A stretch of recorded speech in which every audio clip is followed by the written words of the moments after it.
How's it going, everyone? My name is Jovani and welcome back to another video. Today we're doing something a little bit different. Winter hit really fast. Yeah, I know it's already middle of November, but it got really cold really fast, and I've had something that I've been wanting to set up for a while. A company called Gardesol sent me a 10 by 20 covered canopy, and I just thought it'd be a really cool thing to be able to store a car in over the winter. If you guys are like me, you do a lot of stuff outside. I only have a 2-car garage that always has cars in it, so there's not a lot of room for me to work. Today I'm going to be setting up this canopy, moving one of my cars into it, and just showing you guys how it's done. So the first thing I got to do is I got to get this Bobcat started. This is my Bobcat 825. It's like a 80 something. It's pretty old, but it gets the job done. So yeah, let's see if we can get this thing started.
Alright, as you can see, that's always a fun process, getting an old diesel to crank over like that, but got it started.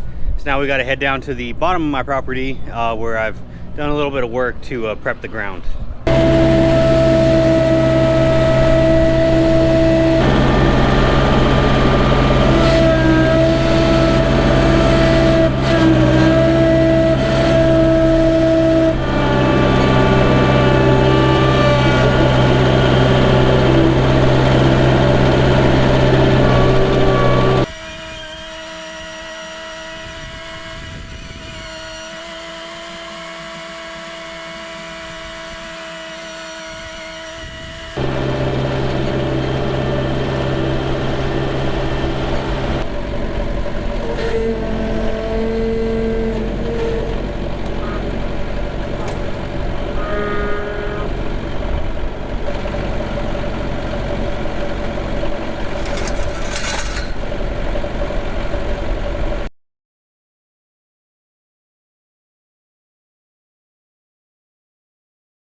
All right, so this is the bottom of my yard here. And as you can see, there's really nothing here. There's my fence where I keep my dogs, and that's really it. But I went ahead and carved out this nice little, I don't know what you call this nice little pad. And it's definitely not the straightest thing in the world, but it's good enough to park a car in, I think. Took a lot of leveling. You can see I dug into the side of a little hill there. And, you know, it doesn't look too bad, especially not on the camera. But as you guys saw, I brought down all this stuff. And what this stuff is this all did come in a nice shipping box, but it's been sitting in my driveway for about 3 months. No, probably longer, 6 months. And you can see the weather got rid of the box for me. So what this is my Gardesol 10 by 20 covered canopy. And it looks simple enough to put together. They even included a pair of gloves, which is nice. You can see we got our ground stakes here. I don't know how much I trust those, but if we need more, we can get more. And we've got all of our hardware in this box. You can see all our little stands and stuff like that. Rope, more ground stakes, and just all the pipes and the canopy part. I don't see instructions. They might be in this box, or I might just have to find some online because mine probably deteriorated. Nonetheless, this isn't really an instructional video or anything. I'm just going to show you guys me putting together this carport and see how we do.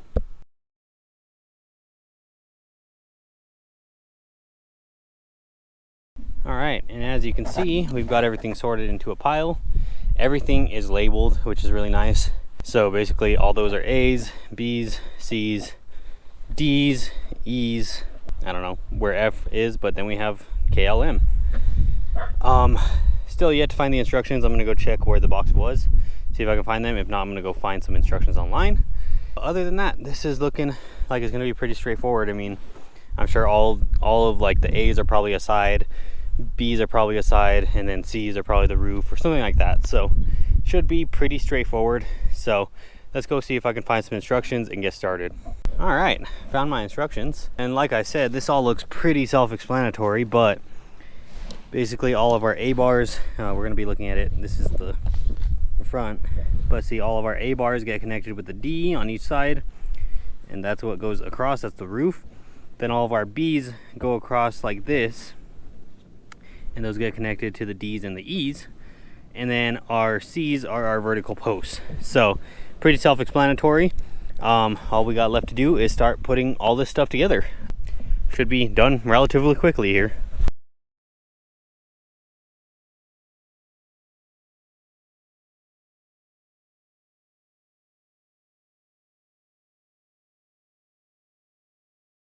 All right, and I slapped this roof together in about 20 minutes. The only thing that was wrong was that one of the little buttons in one of the pipes had fallen out. Luckily, it was still inside of the pipe and I was able to find it. Basically, it's just a little spring mechanism that just hooks in there. So really not even a big deal. It took me, 3 minutes to figure that one out. This is the tent. Basically, this is the roof. This is the size of it. Just to give you some perspective, that's 20 feet right there. Obviously, the next step is to put the poles on. Now, I think what I'll do first is I'll probably put the roof on first and then go ahead and put the posts in. At this point, I can still move it around if I need to, which I might, just to come level this out a little bit more. I don't know, we'll see once we stand it up how level the ground is here. Worst case, I mean, I could level it out by hand. I also need to decide what I'm gonna do for a kind of temporary floor situation. I don't know if I'm gonna go grab some plywood or something like that. Yeah, I mean, altogether, been going relatively smoothly. The only thing I would say is that these connections here, they're a little bit sloppier than I would be used to. So it does take a little bit of sliding back and forth in there to get it to seat. But other than that, I mean, they lock in. It's a little bit, like I said, it's a little bit sloppy, but that really shouldn't matter once everything is all tied together. Plus you have the canopy to hold everything else. So I'm gonna take a small break here and I'll be right back to finish this up.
And we are done. It's been about, I think about 3 hours total.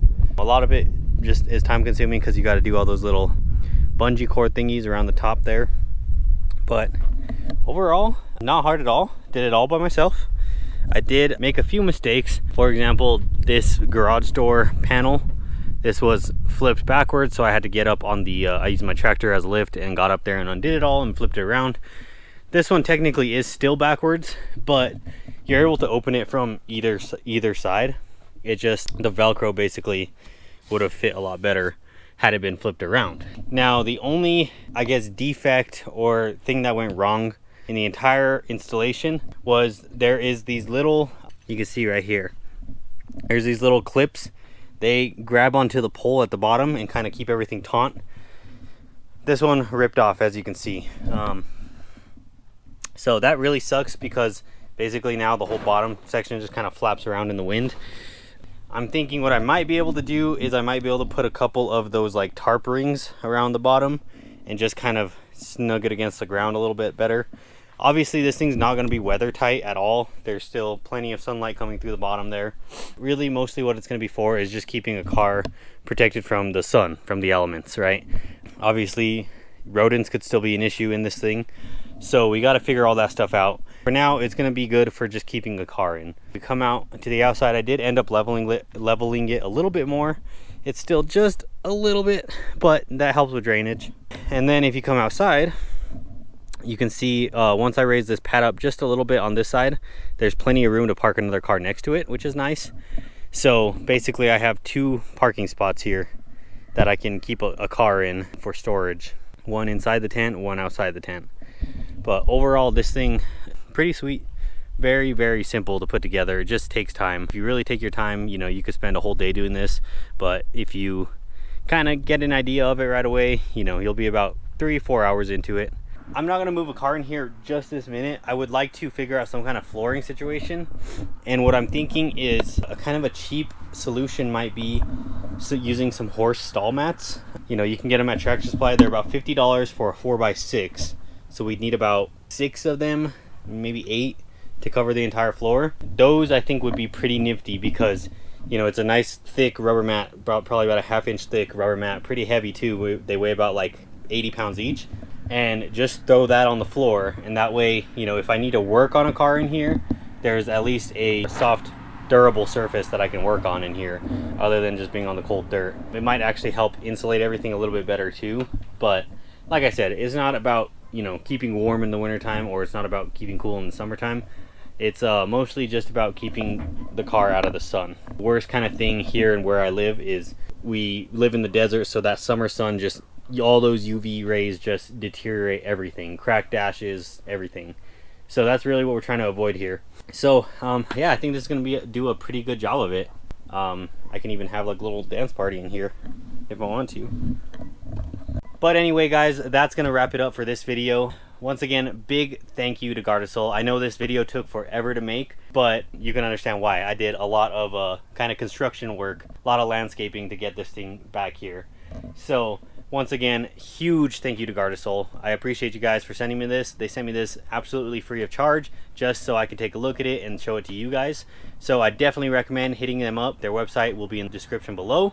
And yeah, if you guys have any questions, hit me up on Facebook, facebook.com/Jovani Dante Griego, Instagram @Jovani Dante, and anywhere else, website, whatever. Catch you guys on the next one.